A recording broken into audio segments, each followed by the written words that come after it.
going on out there, everybody?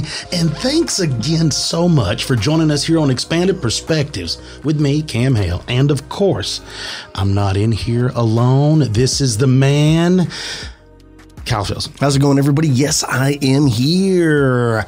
Glad to be here. I'm feeling good today. I took my athletic greens. I drank a little liquid IV. I had some sausage and some eggs. I'm feeling good. I'm not a real big breakfast eater. Now, don't get me wrong. It's not because I don't like breakfast foods. I love eggs. I love omelets. I love bacon. I like sausage links. I like sausage patty. I love breakfast. The problem is when I eat a good breakfast, then I feel full and then I don't want to go do nothing. Like I want to go crawl back on the couch, go back to sleep. So it kind of slows me down. So normally if I eat a breakfast, it's usually something small, granola bar, apple. Why do you love cylindrical meat so much? I don't know. It's weird, right? It's strange. Piece of meat, piece of cheese, and 2 circle breads. But that's the thing. I mean, I usually don't eat big. Usually I only eat lunch and dinner. I bet you out of a normal week, I probably eat breakfast twice. Did you ever used to?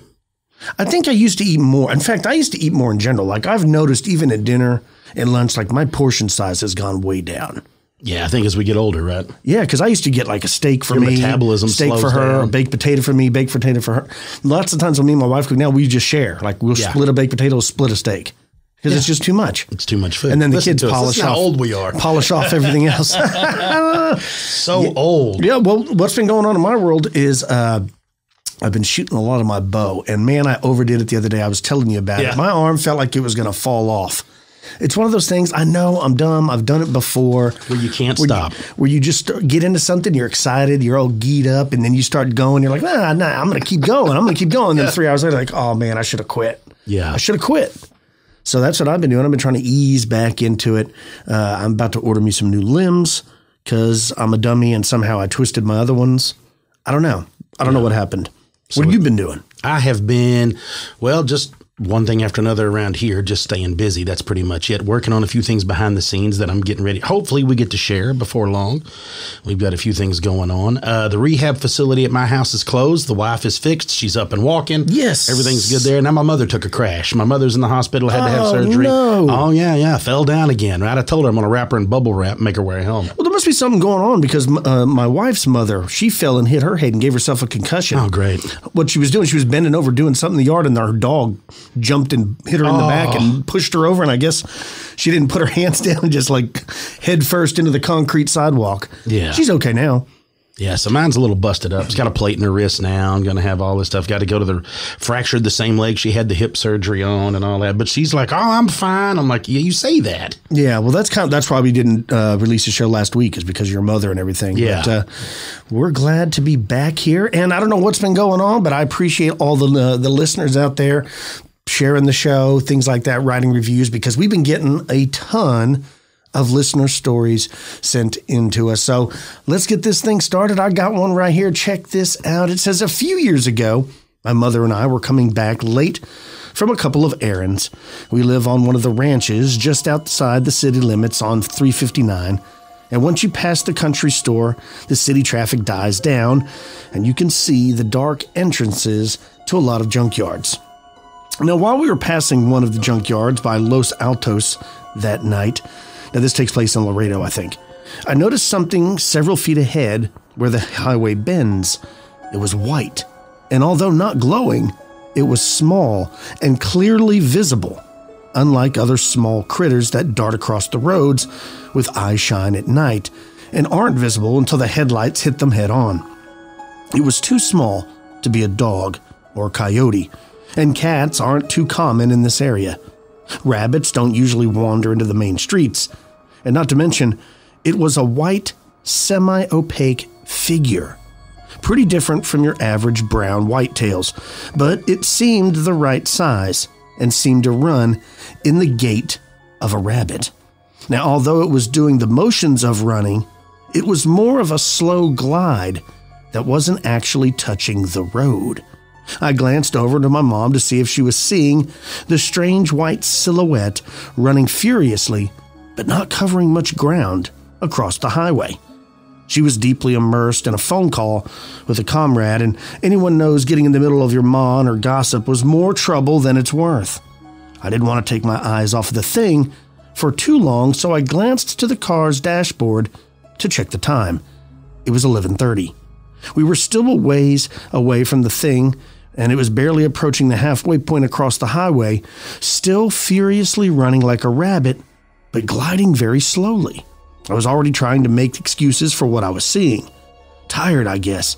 I was 21 and used to staying up much later than 11:30, with no problems, and had been on hour-long road trips before, multiple times, and I've never had hallucinations as a result, especially as a passenger. A white plastic bag being tossed around by the wind, I thought perhaps, but the silhouette looked so much like a rabbit, and I had never seen a bag mimic the motions of running feet so perfectly and repeatedly. We were approaching the bend, and the headlights would soon illuminate whatever this was, desperately trying to cross the street.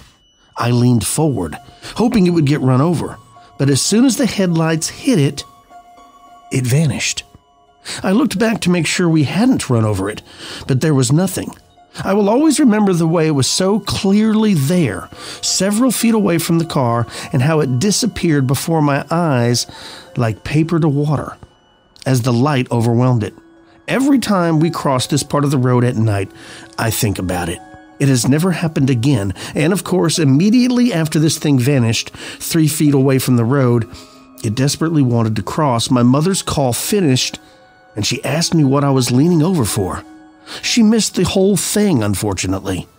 If it was a ghost, I admit I'm a bit disappointed. My first experience was roadkill, and that it was translucent white like a cartoon ghost. This story was sent to us by Chris James. Sorry. He's a listener and friend of ours, and he heard about the trash bag Duende stories and things. And he recently wrote a book, and this was out of there. So it does kind of sound like that. But this time it's white.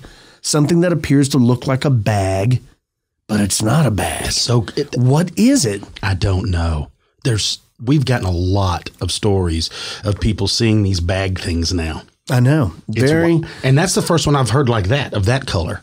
Yeah, translucent looking white. And the woman didn't know if it was, she doesn't know what it was. Was it a ghost? Was it something fey? Was it something trying to copy and make itself appear like it's something different? Yes. I don't know, but all of those. I don't know how many times we've heard stories of something in the air flying or running where it's moving slow, but yet it looks like it's moving fast, or it has wings and it's not even flapping the wings, yet it's moving. I know people call it, well, that's gliding, but I'm talking about something different. Yeah. You know what I mean? Yeah. I understand the difference between glide. Like my disc usually glide into OB. Like I'm aware. Into a tree. Right? Yeah. My arrows glide over game animals' backs. I want some of those arrows you sent me the other day that they increase speed the further they go. That's pretty cool. I've been buying the wrong kind this whole time. Got to get a dozen of those. Right? Well, I've got you one here for a listener story. You need to listen to this. You're going to enjoy this because it's a fellow outdoorsman, Philly. All right. Says, I am now a retired operations manager of a 911 center and still a qualified crisis and hostage negotiator, and a lifelong hunter, having grown up in the endless mountains of northern Pennsylvania. I recently found your channel on YouTube, and I am now running back through all of the back episodes, and I love your approach to the unknown. Now, I know you guys are on the fence about large cryptids in the forests, and understandably, but I will let you decide on my experience, which to this day has me puzzled, and that day honestly scared. Many years ago, my best friend Mike and I were almost 2 miles from the nearest dirt road on Barclay Mountain, scouting for the upcoming archery season. We liked it back there as no one else bothered to go that far back for archery, and we had it to ourselves with the deer, and everything was undisturbed. We were in our mid-20s, we were strong and stupid, and I had a few years before getting out of the Navy. Well, a few minutes before dark, I was approaching his stand through the woods when I realized that even though it was almost too dark to see, well, where I was, Mike was watching an open meadow and still had a few minutes of light. So I decided to sit on a fallen tree and just give it a bit so as not to spook any of the game animals he might have in front of him. Well, as I sat there, I heard movement on the ridgeline above me, and I could tell it was a large animal, but could not see it, as by now I could only make the silhouette of the trees I was sitting in. It suddenly got very quiet. and I got excited thinking it must be a black bear coming down the ridge. Now, even though I had seen many bear, it's always fun and exciting to see them. Well, suddenly I heard the loudest and the most horrid scream or howl I've ever heard. Unbelievably loud. I can't describe it, but I promise you I could feel it. It was actually concussive, like an explosion at a distance. I've heard timber wolves in Canada, elk in Colorado, coyotes, fox, and every small critter in those mountains. Yeah, I have. But I've never before heard anything like it, nor have I ever since in all my years of hunting, hiking, and fishing. I decided to get out of that meadow, but as soon as I started moving, whatever it was screamed again and started tearing up the woods, throwing a fit, and I assume knocked down a mid-sized dead tree, which I saw fall up on the ridge maybe 80 to 100 yards above me where the screams were coming from. Inspired to get to Mike's location a little bit quicker now, I popped out in the meadow to see Mike standing there. He immediately yelled at me, "What the hell is that?" I told him I had no idea, but I didn't like it. His words were, "Whatever that is has got to be huge, and it sounds really pissed. We need to leave." And we did. Longest hike out of the woods I've ever taken, to be honest. I still hunt. I still go in before daylight and come out after dark. I will never go deep in a forest without adequate weaponry again. I will never go back in miles and sleep in a tent or just a sleeping bag as I used to do alone. I feel like a burrito now if I try. It wasn't a bear, trust me. I've seen many, many bears over the years. Most of my family have shot more than a few, even though I was never interested in hunting them. I don't like the meat, and I don't shoot things I can't eat. Well, what was it? I don't know. I couldn't see anything except a glimpse of a dark mass. But in my 66 years outdoors, hunting in many states and Canada, I've never heard anything else close to whatever was up there. I hope someday someone can tell me, but I honestly did not want to experience anything like that again. Thanks, Mark. Wow. You know, this this reminds me of so many stories that have been sent in, or ones that I've read on the online or in books. Is, you know, unfortunately, people don't always get to see the thing, but they they have a lot of experience in the outdoors, and so they know what it wasn't. Right? Yeah. Was it a dog man? Was it a Bigfoot? I don't know. Mark doesn't know either. I appreciate Mark sending that in, but I spoke to a friend just the other day up in Utah. And they had an experience similar to where this person and their son was up hunting, had the same thing going on. And they were in elk season, said the same thing. It got totally quiet. They heard these primate noises.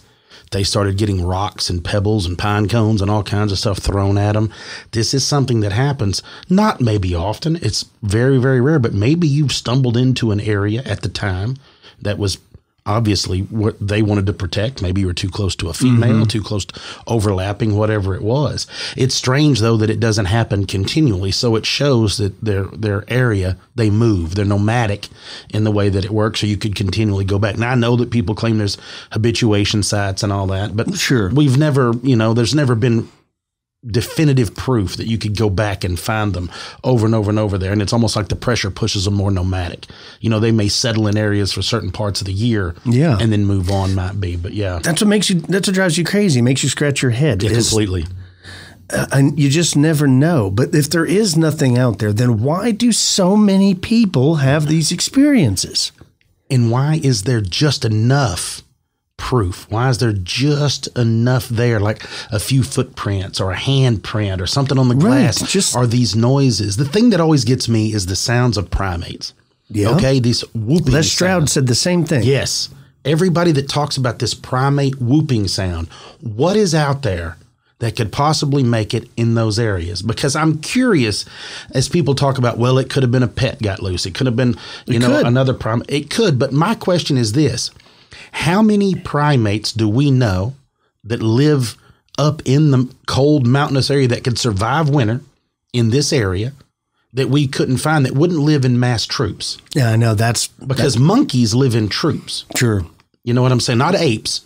Apes also live in troops. Monkeys live in troops. Now, I know that there's monkeys that survive in the cold, but they live in big groups. Yeah, you see them taking those baths in those natural springs like in Japan. You can find them, but you're not finding. This thing is massive that makes that sound, and there's no primates in North America. That's why that we know of. That's why it drives me crazy. Yes, because on one hand you're like, dude, there's so many sightings, but then on the other, you'd be like, well, why do we never find any bones or anything? Well, I always think of this, and I even spoke to it when I was talking to Adam. You think about this. Out of all the people that hunt in the backcountry, right? All of us up on the mountains, you could even think this way if you were skiing or anything like this. But all the time you spend in the mountains, people hiking, bird watchers, fishermen, hunters, but hunters especially because they bring in the glass, they pack in, they put up the spotting scopes, they look for miles. We've never seen them. We've never accidentally caught one. I've seen, some lousy photos from trail cams. Oh, yeah. Well, and I've seen people that have claimed that these are prints. I've seen people make castings. I've seen people claim that this is hair. But we never really have any definitive proof. Nothing that can be produced and tested in a lab and said, yeah, this bone is from an unknown animal. Yeah. Like, we just don't. Well, and I'm pro Bigfoot. Like, I want it to be found. I don't want. I like it be the mystery. I like the mystery, but I also, would just like to know. You're never going to know. But I know it's. I know that I'm never going to know. That's what I'm trying to say. That's the worst part. Yeah. What I do know is it's time for a break. So let's take a break, and when we get back from the break, I'm going to be talking about some crazy, scary stories that happen to people while in the outdoors. Stick with us, folks. You're listening to Expanded Perspectives.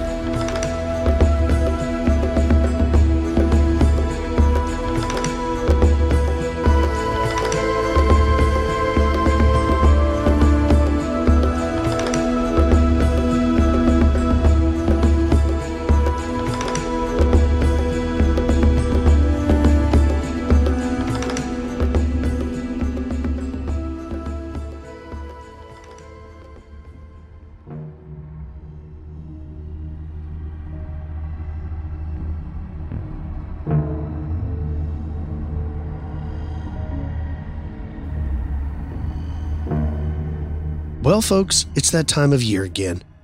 Winter is over and spring is here. So it's time to come out of hibernation and get outside. With warmer weather already upon us and summer just around the bend, loads and loads of people will be planning summer vacations, myself included.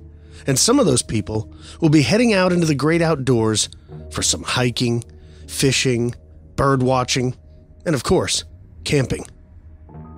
We all have our own camping horror stories, from losing valuable materials to struggling to construct a tent. Camping isn't always easy. Still, people love to go camping, and I guess it's easy to see why. You're outside in nature, away from the hustle and bustle and stresses of normal everyday life. It can be very relaxing for your body and mind. But let's face it, being isolated out in the wilderness can be extremely dangerous, since you're often miles from the closest hospital and completely without cell phone service. You do put your life at risk. Deadly wild animals, and perhaps worst of all, other humans with less than noble intentions. So with that said, pack up your gear. Here are a few terrifying stories that'll make you appreciate hotels and maybe even encourage you to rethink your plans for your next family vacation to the great outdoors.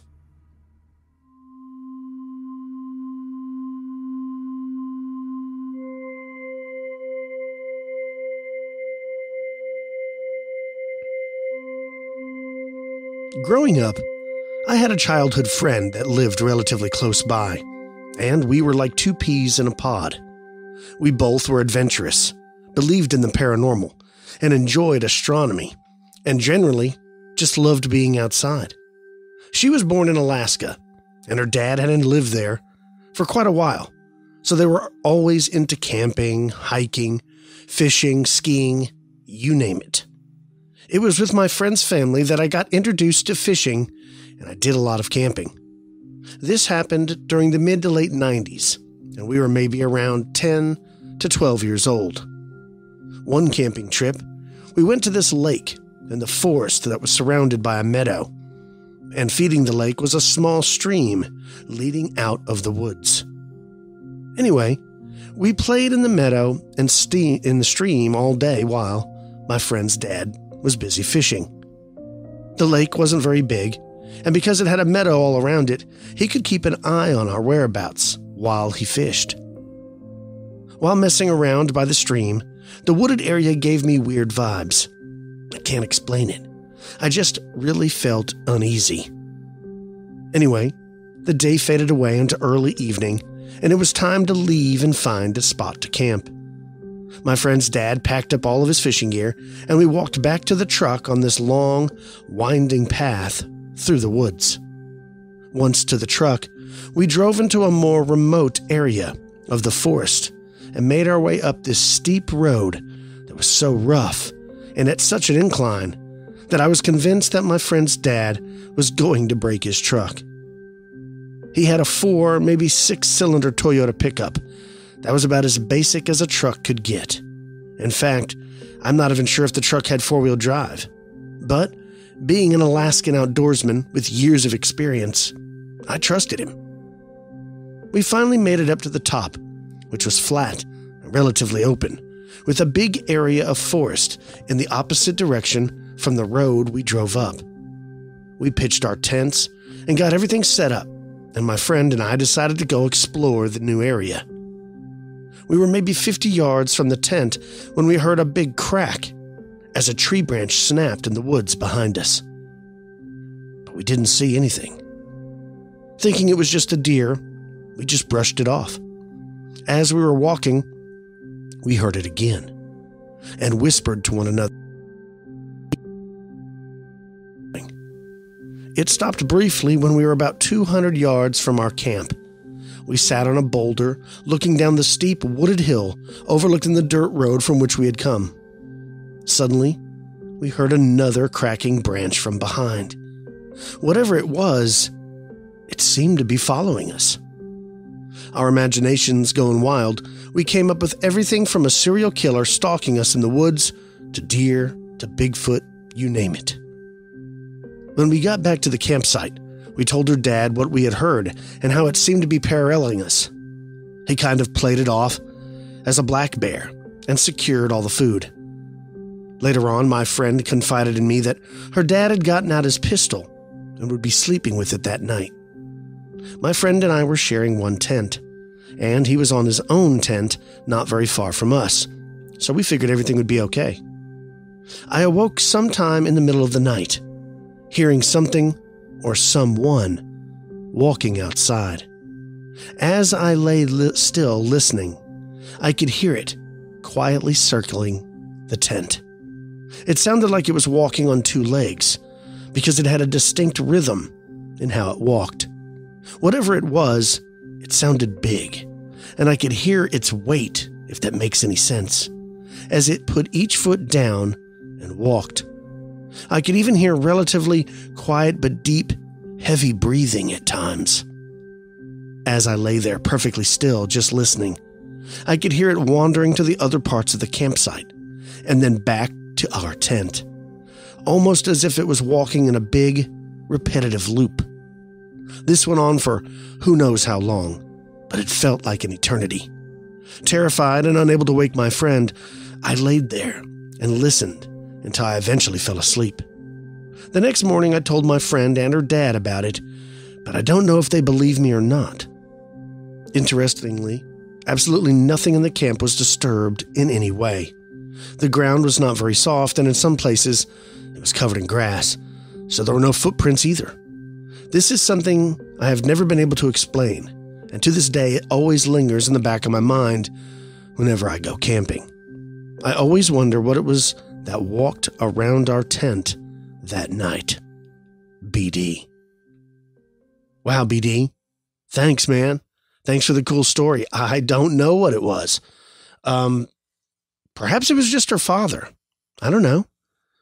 But to be out there in the middle of nowhere and to hear something walking around your tent, man, that sounds terrifying, because I have been out in very remote places, miles from anybody before. Not totally alone. Like, I've had other people, other hunters with me, like Cam and his son and other things like that. But still, you might be the only one awake at night. And I've heard strange things, but I'm sure it was just a bird. Or I've talked about one time it was my own whiskers rubbing on the inside of my hammock. Anyways, let's move on. For my 20th birthday, me and 4 friends took a vacation to northern Finland. We were going camping for over 2 weeks in an extremely remote area. You see, I've always loved nature and animals.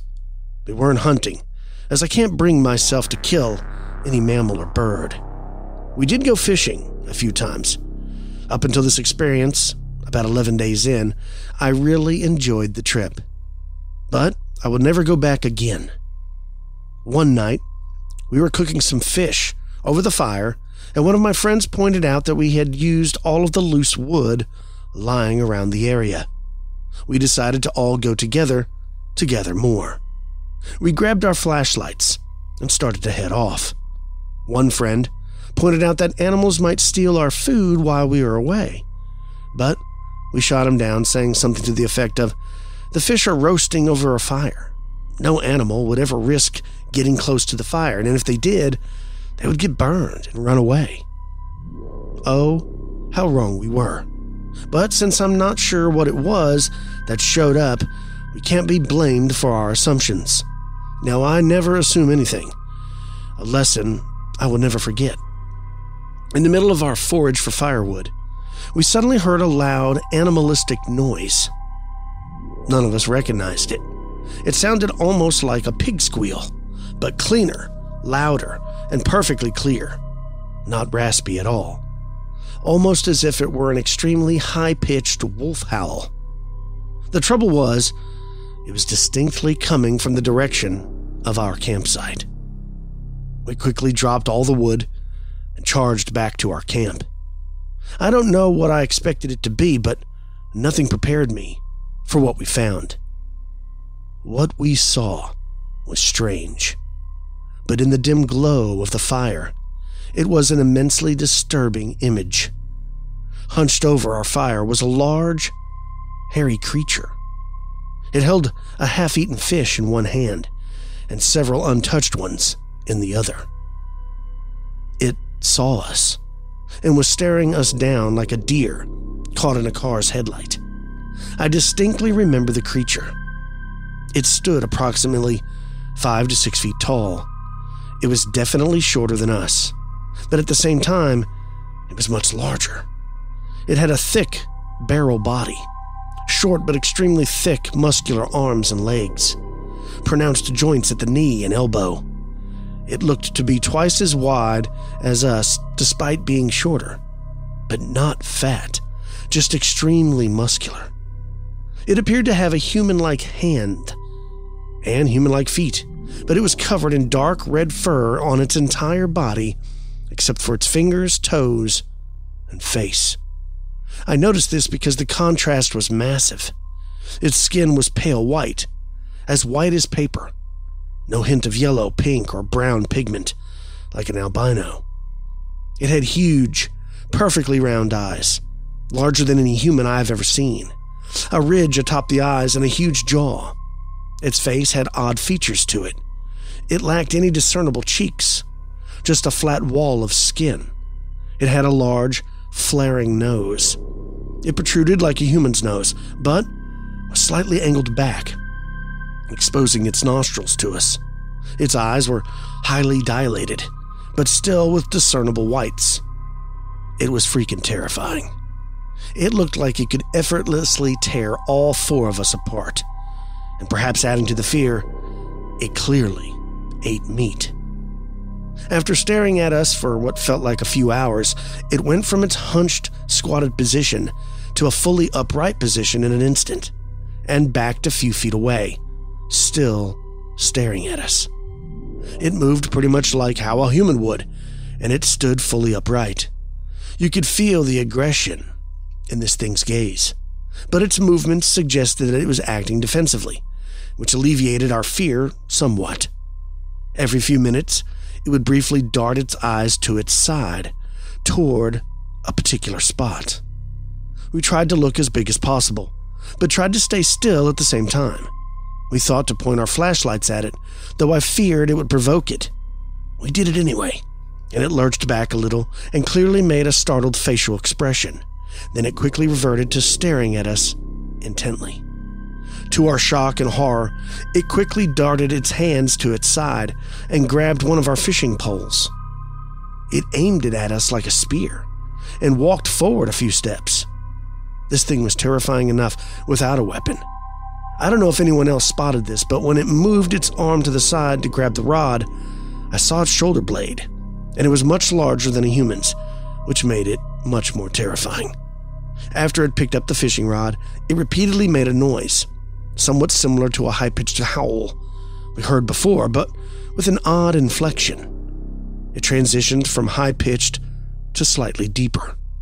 It sounded like a child mimicking a fire truck almost. It made a sound cute in hindsight, but coupled with the angry facial expression it made, it added to my fear. I, perhaps stupidly, decided to lunge forward at it to spook it into leaving. It lunged forward approximately the same distance I did, and trust me, the fishing pole was still pointing at me. We must have been less than 8 feet apart at this point. Its stare was now intently focused on me alone. It made another noise at me, but it was completely different from its other noises. It growled at me in a deeper tone. It almost sounded like somewhat of a louder version of an adult human mimicking a wolf howl or growl. But it snarled its teeth at me and raised its upper lip higher on one side than the other, creating an extremely angry-looking facial expression, which made me feel as though I was about to be torn limb from limb.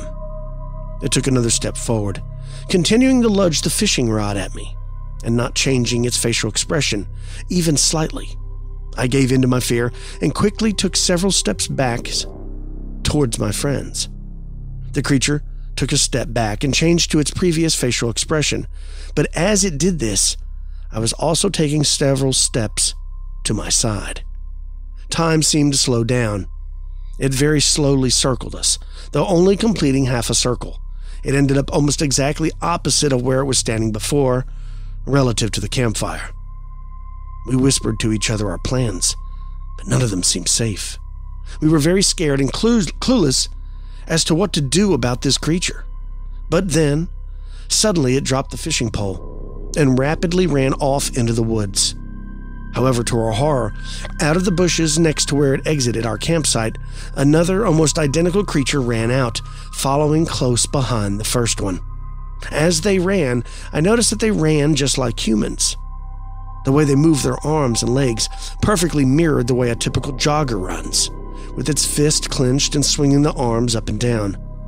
The second creature was slightly slimmer than the first one, but other than that, it was identical as far as what I saw. Though I only got a brief glimpse of it, and although their movements were human-like, they were much faster than your average jogger. They made no effort to clear branches out of their way, simply charging through them. You could hear how their stomps were, but they slowly faded until you couldn't hear them at all. Afterwards, the only evidence we had that they were even real was the fish the creature dropped on the ground when it stood up from the fire.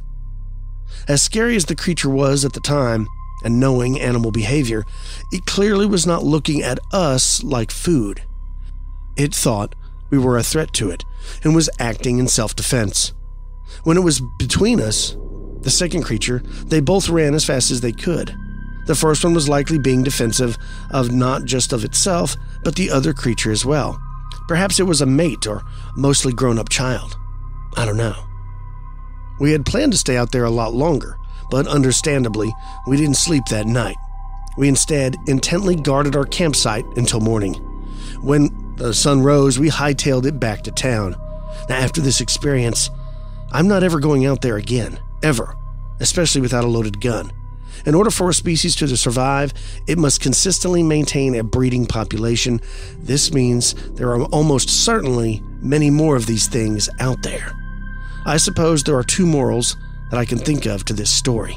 1, you never know what undiscovered creatures are out there and potentially dangerous to humans. Perhaps we need to do more exploration of this region. This could one day be an animal you find in sanctuaries and learn about them in school. We think we know all of nature, but we are just arrogant to think that. And 2, don't go into barely inhabited regions without a gun, especially northern Finland. If that thing attacked us, who knows if any of us would have survived.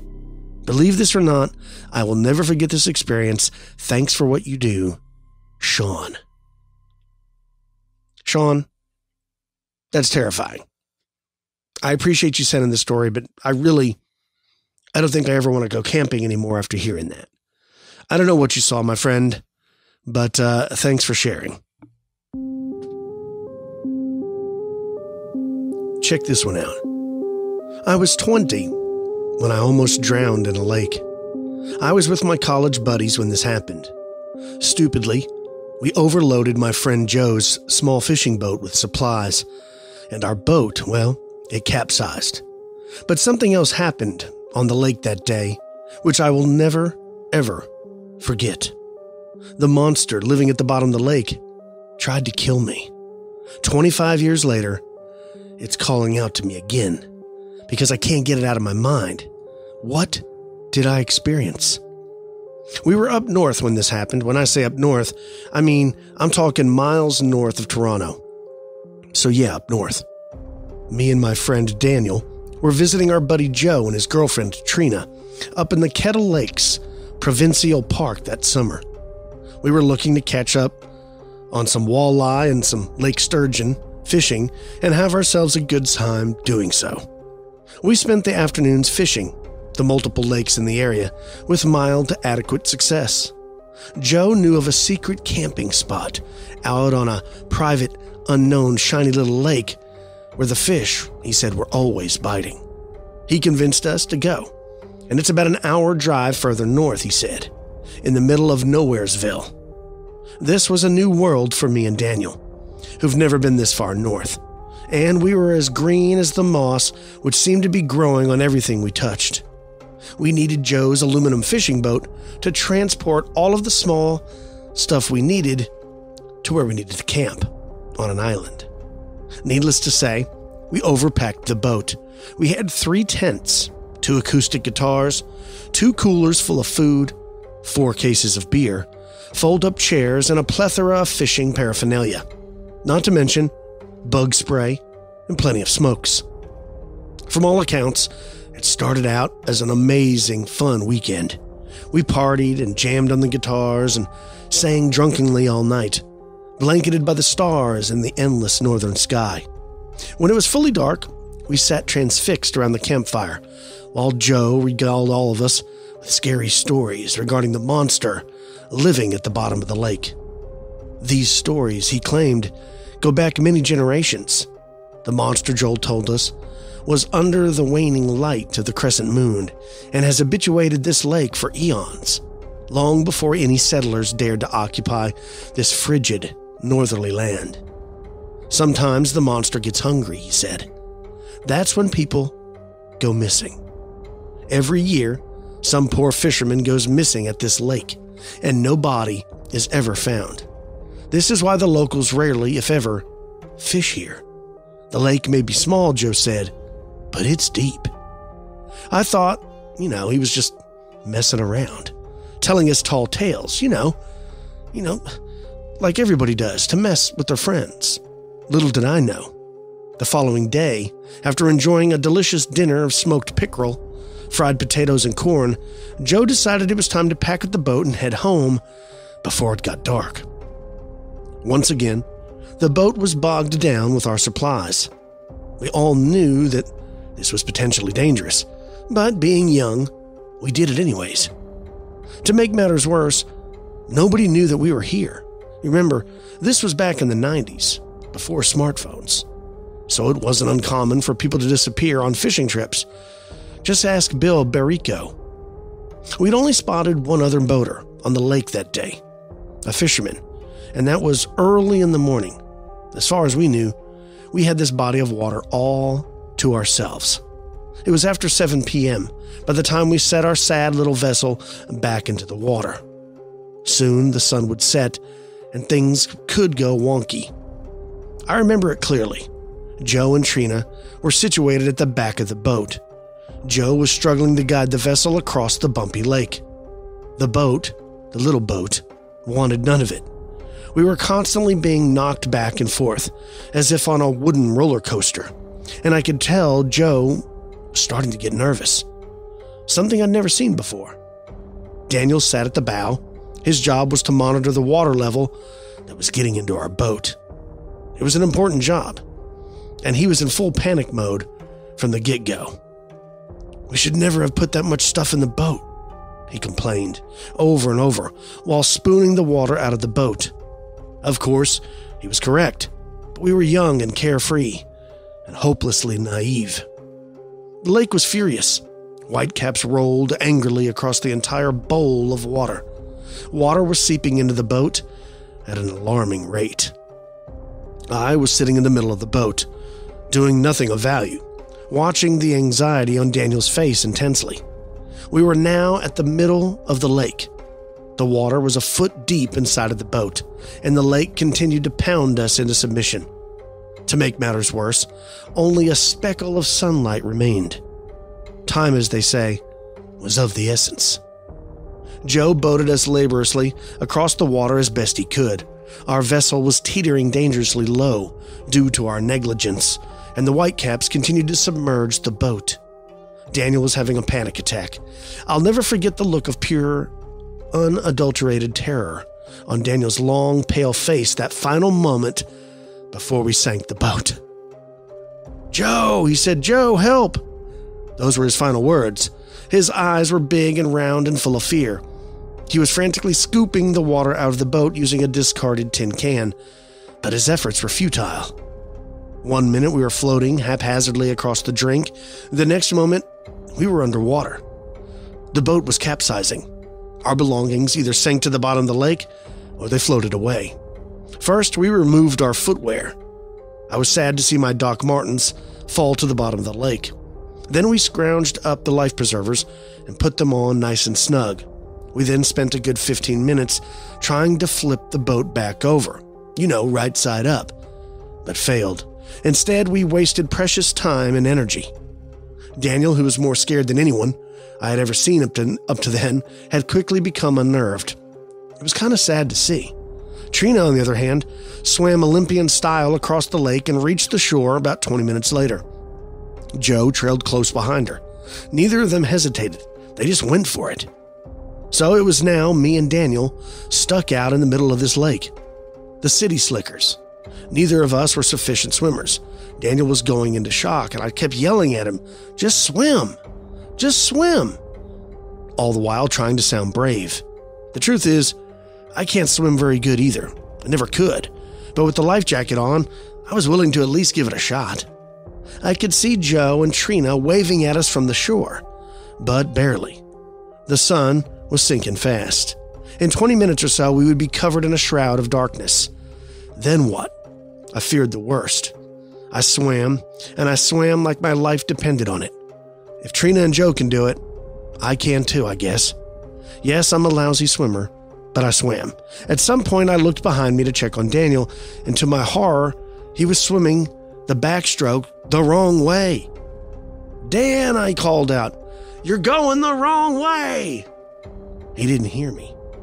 I was starting to grow weak and weary. My arms and legs were dead tired. I'm not used to this kind of exercise. I was frightfully cold.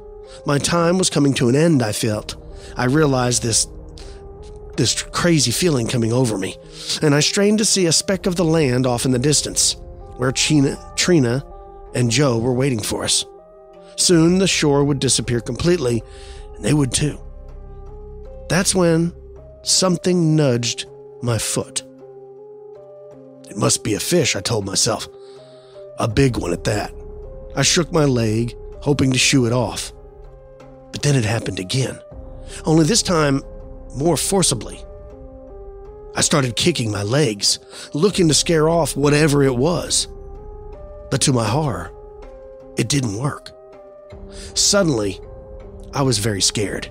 Something was underneath me. Something big. Suddenly, it latched onto my leg. It didn't let go. It pulled me underwater. Frantically, I fought to free myself from whatever it was, and I had no idea what was happening.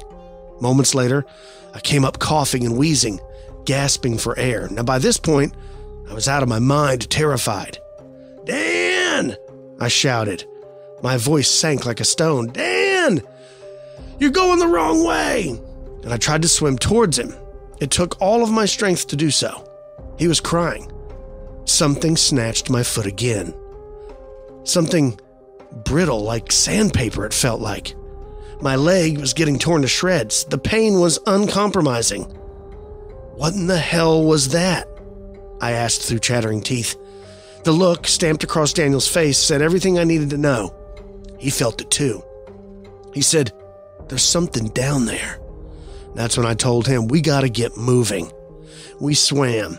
Unfortunately, the lake was non-compliant and our efforts were futile. There was no use. We were both incompetent swimmers. The lake had us all itself, us and the monster. Daniel straight out said for a moment that he thought we had a fighting chance at reaching shore. But then I saw him get pulled under. Dan, he was gone. I began splashing and making an abundance of noise. "Dan!" And something grabbed my leg and forced me under. My lungs were filling with water. My body was thrashing about. I was being dragged down to the bottom of the lake. I opened my eyes for a moment, and all I could see was the murkiness of lake water. That's when I saw it. It took a moment for me to comprehend what I was witnessing. The monster was huge. It looked like a giant otter, only uglier. It had beady eyes, elongated whiskers, and long, muscular arms with claws for hands. And it had teeth. I remember its teeth, sharp, white, crooked, and cruel. I fought back the best I could. Unfortunately, my strength at this point was zero. I was towed to the bottom of the lake. The monster, easily twice my size and weight, had me in like a bear hug. I could feel my vertebrae being crushed. Resistance seemed futile by this point. This is how I was going to die. That's what I thought. But then just like that, I snapped out of it. I became alert. Just as my lungs were about to burst, I fought the monster with everything I had. I went ballistic. I had no choice. I jerked and lurched and snatched and scratched and flailed about. I had no shame. Without warning, it released me, and I shot back up to the surface like a torpedo. The fresh air filled my lungs. I took a moment to marvel in its wonder, then I began searching for Daniel. I finally saw him a few yards away. By this point, I'm struggling to catch my breath. Plus, I'm terrified of whatever it was at the bottom of the lake. I was expecting to be hauled back down at any moment. My life jacket was torn to shreds, rendering it useless, and I thought I was going to drown. Then I hear a noise, and my heart almost explodes. I look up and see a thin speck of light from another boat. It was the fisherman from earlier that morning. I was saved. Within minutes, I'm discovered, and the fisherman hauled me and my friend Daniel up into his boat. He offered us some hot coffee from his cooler, and it tasted delicious. By this time, the darkness had arrived, along with the bugs, which were ravenous, but I didn't care. All I cared about was that I was alive. I told him what I had to get us back to our group, about us overloading our little boat, and the look on the fisherman's face was not encouraging. My mind was still grappling with what had just transpired. Should I tell this man about the monster in the bottom of the lake? Would he even believe me? Would anyone believe me for that matter? Or would they think I'm crazy? Ultimately, I didn't mention the monster at the bottom of the lake. I mean, who would? It's been many years since that summer on the lake, and I haven't spoken about this to a single soul. What grabbed me? Was it a large catfish or a large sturgeon, perhaps? Or was it something else? I don't know. But something grabbed me, and if I hadn't have fought back, I might not be writing this now. Kyle, I know you're not the biggest fan of water cryptids, and after my near-death experience with something in the lake, I'm not either. Keep up the good work, bruds. Your friend, Joey. Wow. I mean, I don't know what to say. That sounds terrifying. I know that one time when I was younger, I was water skiing, and you know, when you fall and the boat's still going and you have to, you know, collect yourself, put your skis back on, and you have to wait for the boat to circle back around and bring you the rope. And while you're just kind of sitting there, I remember I fell one time and the person driving the boat didn't realize I had fallen for a while. So here I was kind of just sitting in the middle of the lake by myself for a few moments. And I felt something brush my leg. And to this day, I don't know what it was. I'm sure it was some type of catfish or carp or drum or buffalo fish or something like that. But I mean, for a moment, I was terrified. I was scared, right? You're thinking of Jaws, all these things are flying through your mind, you know, but I'm like, I'm in a freshwater lake in the middle of Texas, so not that scared. But as a kid, it was pretty frightening. So I couldn't imagine something grabbing me and pulling me underwater. And with the local legends of the monster in the lake, what an incredible story. How terrifying that must have been. I can't imagine. Let's take a break. Stick with us, folks. You're listening to Expanded Perspectives.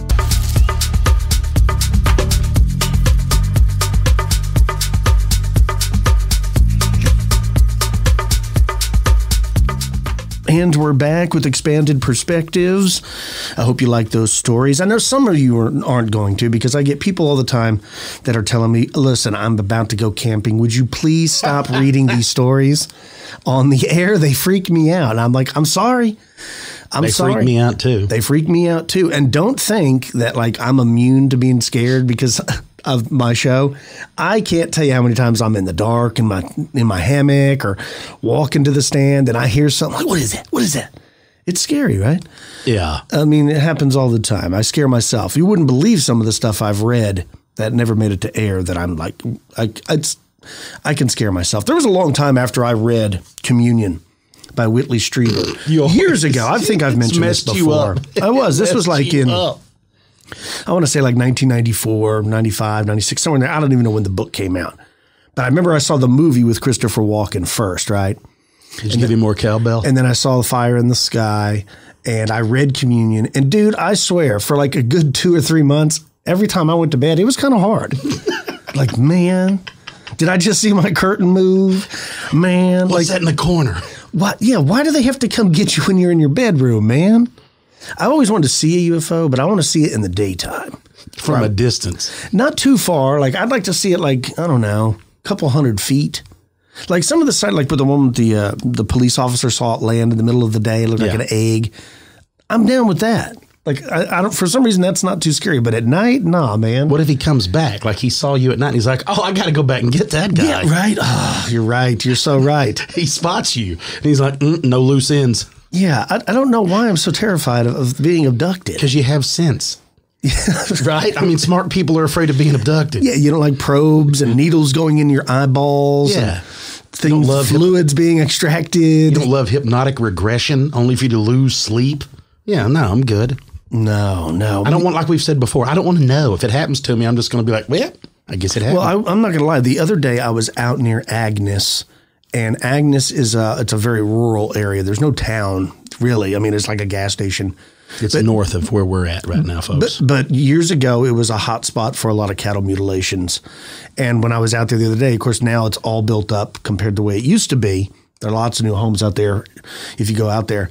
I was looking around. I don't know why, because some cattle got mutilated out there 25 years ago that I think like today's the day that's going to show right back up. And get you. But I caught myself looking around like, man, what is that? Oh, what is that?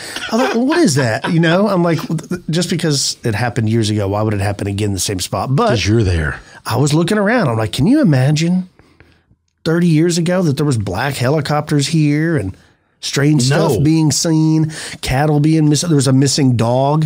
I remember an unnamed source who lived near there told me a story about how this old farmer's dog went missing. Yeah. And this was not normal for that. And then shortly after, a lot of his cows were found dead. And just like you read in all the other stories, they were cut with some kind of laser. Wasn't any blood. Things like eyeballs, genitals, tongue, things like that were removed. Weird stuff. All the party pieces got cut off that cow. And strange lights. And so whenever I'm out there, I look around extra. I don't know why. But it's true. At least you're owning it, right? Right. It's the way I do in the water all the time. Hey, I got a story for you. Look, we started this bad boy off with listener stories. We've sprinkled them in throughout the whole time. I've got another one for you. I think you're going to enjoy. You ready, Philly? Yeah. It says, "Hi there. My name is Lee, and I'm from Picton in New South Wales, Australia. Awesome. Many years ago, I was living in a unit or a flat in the southern suburb of Sydney, which is well populated." Yeah. Sydney looks like a fun place. Delee's cousin lives there. That's right. Mo is there. Yeah. Mm-hmm. So it was about 2 a.m. and I was in bed next to my husband at the time. My side of the bed was closest to the door and on the left-hand side, but in front. And we always slept with the door open for fresh air, which I hated. It just always felt weird. Initially, I was asleep, but a sound from outside woke me up. It sounded like the screeching sound of an older car's fan belt that it used to make when it was on the way out. And I remember thinking, well, that'll need fixing. And it sounded at least 1 block away. So I'm laying there and I can hear the screech getting louder, like it's going to drive past my block of units. And then it fades quickly enough. The next thing I know, I hear this screeching sound, but more like a mechanical hum, and it's inside my unit. But I thought, oh, that's just my imagination. Nope, this wasn't the case. I closed my eyes really tight, and I was laying facing the edge of the bed, which always faces the door, near the foot. And I could hear this thing coming through the door, and even though my eyes weren't open, it seems to float, if you know what I mean. There was no footsteps or shuffling. At this stage, I'm losing my mind, and there was no way I was opening my eyes or moving. I could hear the thing moving due to the position of the sound. This thing went to my feet, and even though I was covered with a duvet, I could feel intense heat radiating from this thing.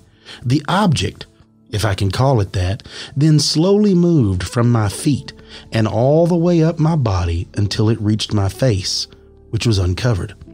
By this time, my heart's pounding, and I kept thinking to myself, don't move your eyes. I'm not supposed to know. The object stayed at face level for what seemed like a long time before it was probably only 30 seconds, and the heat coming from it was so intense. Also, this mechanical hum and screech was still going on. It took everything in me not to move, and I was terrified. The object then slowly moved back towards my feet, stayed there for about 10 seconds, then went out the bedroom door very quickly and disappeared. No more sound from it anywhere. I laid there for a while, and I'm pretty sure I cried a bit. I was too scared to move. Eventually, I woke my husband to ask if he saw or heard anything, but he was sound asleep all the time. I never told him this story either. In relation to the heat from the object, no, it wasn't a hot flush, as I was in my 30s and not going through that. I rarely drink, and I didn't take drugs as my job required drug testing on a regular basis, nor did I have any mental issues. I have no explanation for this, and it's never happened again, thank God, that I know of. Now, after the event, I was stunned and terrified for at least about a week, and I didn't tell anybody any of this for at least 6 months, because I was terrified if I spoke about it, well, the object would know in return. I know this sounds like I'm absolute paranoid weirdo, but I suppose I was. The only person I told was my best friend, and God knows what she thought. I'm still scared it'll happen again, but there's no use living in fear, right? Thanks for putting together such a great podcast, and every time I listen to it, I verbally say, what the F at some point. Keep up the good work. P.S. I have loads of weird stories if you're interested. Kind regards, Lee. Lee, thank you so much. Yeah. We are interested, and I don't blame you. The whole story freaks me out. Right? The whole idea. Look. What could that be in the bedroom? A banshee. Yes, you're right. A damn banshee. Something.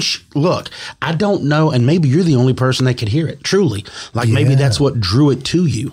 Like that whistle you got. What is that? The one that your character carries. Oh, yeah. I've got the what is it? The horn of silent alarm. That's one of the most useless magic items, but it worked handily. She could only hear it. You're the only one that can hear it. You're right, though. Maybe he was undisturbed because he couldn't. He has no idea. She was able to see something that no one else could see and hear. something in the room. You drink that stuff that was in Big Trouble in Little China. You can see what nobody else can see and do what nobody else can do. We're in the spirit world. That's right. I don't know, man. It freaks me out. First of all, like you said, it's in the bedroom. You can feel the heat of this thing over the top of you. Lee, I'm freaked out too. Thanks for sharing, though. Is that scarier or aliens in your room trying to abduct you? Which is more scary? Anything in my room trying to do something to me is pretty scary. Right? I mean, I don't think it matters what it is. I mean, unless it's like something that like a cat or a dog wants some cuddles or something. Or it's like Selma Hayek or something. Hey, now. I mean, you wouldn't be that scared if she was in your room, would you? Yeah, I'm terrified. Please. Oh, no. Please, no, Selma, no. You rascal. What do you got planned for the rest of your week? Do you have to start taking care of your mother now? Yeah, she's coming down to the rehab facility. They're finally going to get her moved down here. So she'll be down here for just a couple of weeks. But she won't be at your house. No, not this time. Not this time. God, no. Can you imagine if she went right from taking care of your wife right to your mother? I'd kill her. Is this thing on? I'd kill her. If she goes missing in a violent manner, check me first, y'all. Come look for me. I was going to say, how would you go about it? Would you like slowly start introducing stuff to her food, or would you just grab a pillow? That's a really good question. Fire poker? I don't know. You know what? To be in all honesty, the way my mother conducts her life, with the way she's falling down, trying to clean out her potted plant area and all of that stuff, if I just leave her unattended, she'll do it to herself. Yeah, she won't settle down. She won't listen. And look, it's not like I'm going to listen when I'm her age anyway. So I can't argue and I can't get mad and I can't get upset, right? Like, she's not listening. So be it. She's earned that freedom. She's in her 70s. What am I going to tell her? Well, that's exactly what I go through with my father. My father's the same way. Very stubborn, does his thing. He falls down all the time. I mean, he's fallen down. I can't even tell you how many times. And my aunt still gets on to him for like his birthday if you buy him a cigar. Yeah. She gets on. I'm like, what are you scared of him getting cancer? He had a stroke like 17 years ago. He's lucky to be alive. He's 72. In fact, he just turned 72. Every morning when he wakes up, for all of us, but it truly is a miracle for him. Yeah, I mean, just let the guy enjoy himself for Pete's sake. Right? He's going to have to wear a helmet. My mother's going to have to wear a helmet. Hey, like all of them. Yeah, right. Hey, Maverick. Wayne, what was that meme? Wayne Glinsky. That's what he used to send me. Yes, anyway, so our parents are falling apart, but we're doing great. I feel good. You look good, Brad. I feel good, man. Yeah. I'm telling you, I've been taking care. I know what's coming there. We've been testing something. So, yeah, we'll lay this, but self-help, self-care. Yeah, that's right. Up and right? up, and it's available nationwide. You go to microdose.com, use the promo code EXPANDED and get free shipping and 30% off your first order. Also, don't forget about Jim Harold. You got to go to Jim Harold's Campfire. Anywhere you hear us, you can hear him. And all you coffee lovers or those that are wanting to get involved in coffee, make sure to go to drinktrade.com and check out their whole test. Right, that's drinktrade.com/expanded. Get $30 off. That's about all the time we have for this episode, folks. Till next time, I'm Kyle. He's Cam. Peace, y'all.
If your wiper blades are smearing and streaking, stop by O'Reilly Auto Parts to save $8 instantly on a pair of Rain-X Latitude wiper blades. Our professional parts people will even install them for you for free. Improve visibility and save money with Rain-X Latitude wiper blades. Visit O'Reilly Auto Parts or shop online at O'ReillyAuto.com.